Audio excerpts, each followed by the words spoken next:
At so ayan, hi guys! Welcome back sa channel natin at eto na si full spoiler ni chapter 1126.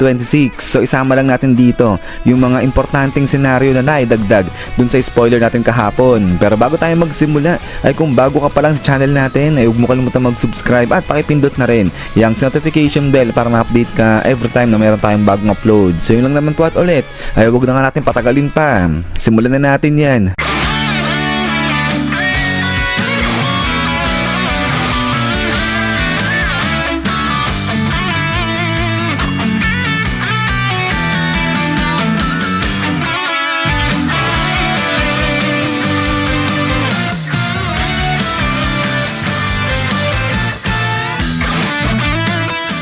At so dito nga tayo magsisimula kay Oimo sa kay Kashi dahil dito ay in-explain ng dalawa na to na pagkalipas na nangyari doon sa may Water 7 2 years ago ay nag-decide sila na pumunta sa may Little Garden para i-greet si Dorit sa si Brogy. But then ay pagbalik nila dito sa may Little Garden ay inabutan nila na naglalaban pa nga rin dyan itong dalawa na to, si Dorit sa si Brogy. Pero this time nagsusuntukan na lang sila kasi yung sandata ng dalawa na to nasira na pagkatapos nilang gamitin yung kanilang Hakoku para talunin yung Island Eater.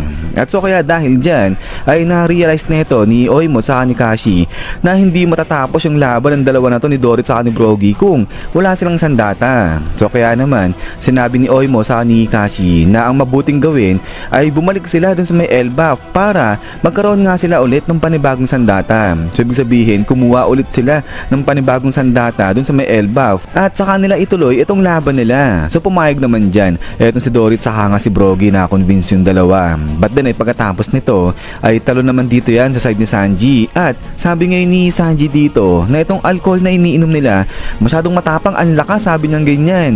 So kaya ito sagot yung isa sa mga higante. So di ko alam kung ito yung higante na sumagot kay Sanji, but anyways isa sa mga higante ay sinabi nga dito kay Sanji na itong alcohol nila na iniinom ay isang absent nga yan na kung tawagin nila ay Green Fairy at mag-iingat etong sila Sanji sa iniinom nilang yan kasi itong Green Fairy na to nakakapag-cause daw yan ng hallucination. But then ay pagkatapos nito ay talo na nga dito yan sa nangyaring laban nga sa grupo ni Shanks saka ni Bartholomew. So baliw-baliw kasi etong si Bartholomew sinunog nga kasi diba yung flag nito nila Shanks. But then eto nga yung sa natalo na etong si Bartholomew dyan ay etong si Hongo ngayon binigyan siya ng isang maliit na bote na naglalaman ng lason at sinabi na ibigayan kay Luffy, painom kay Luffy yan at meron nga lang silang isang buwan para gawin yan. So dito sabi kasi nila na yung mga boss ayan kasi talaga dapat yung nag-take responsibility sa mga ginagawang kalokohan ng mga bata nila. But then suddenly ay eto nga bigla ngang ininom ni Bartholomew itong lasong sinasabi dito nila Hongo. Pero dito ay nagkaalaman na hindi pala lasong talaga itong binigay nga nila Hongo dyan. At so dito nga yung sinasabi kahapon sa spoiler natin na test of loyalty pala itong ginawa nila Hongo dito kay Bartholomew. But then pagkatapos nga nito ay pinakawalan na, pinaalis na nila siyang sa itong si Bartholomew. At then ay eto nga nung umalis na etong sila Bartholomew dyan ay bigla nga pasok na sa eksena itong si Yasop at binaril niya, pinasabog niya etong ang barko dito nila Bartholomew. So sabi nga ng narrator dito pagkasabog ng barko nito nila Bartholomew ay unknown na yung naging lagay nila Bartholomew dyan. So hindi alam kung nakaligtas ba sila o hindi. But then ay pagkatapos nga nito ay talo na nga dito yan yung sa side na neto ni Blackbeard dahil nagbalik na nga siya dyan sa Pirate Island at ngayon minimiting niya na itong mga kasama niya. Pero ay nagagalit nga siya dito kay Pizarro. So katulad nga dun sa sinabi sa spoiler natin kasi nga pinabayaan daw ni Pizarro na makatakas si Kobe at saka nga si Moria. Lalo na si Kobe napaka-importante nga raw sa kanila yan kasi kailangan nila si Kobe para nga sa negotiation nila dun sa mga Marines. Habang sa kabilang banda ay natutuwa ito si Blackbeard dito na nga kay Kuzan kasi nga nagawa na nga raw capturein ayang si Garp. So dito sabi nga ni Kuzan na intention niya talaga na patayin niyang si Garp pero hindi nangyari, hindi niya nagawa at ayun nga nakaligtas tuloy dyan etong si Garp. Pero tuloy niya pa na talagang nasagad siya, naubos yung lakas niya sa pakikipaglaban dyan kay Garp. But then ay pagkatapos nga nito ay makikita natin na etong si Garp ay nakakulong na nga siya siya sa isang madilim na kulungan. Tapos naka-chains na rin siya, pero yung chain neto ni Garp ay sobrang dami. At etong si Garp ngayon punong-puno na siya ng bandage ganyan. At sa kabilang banda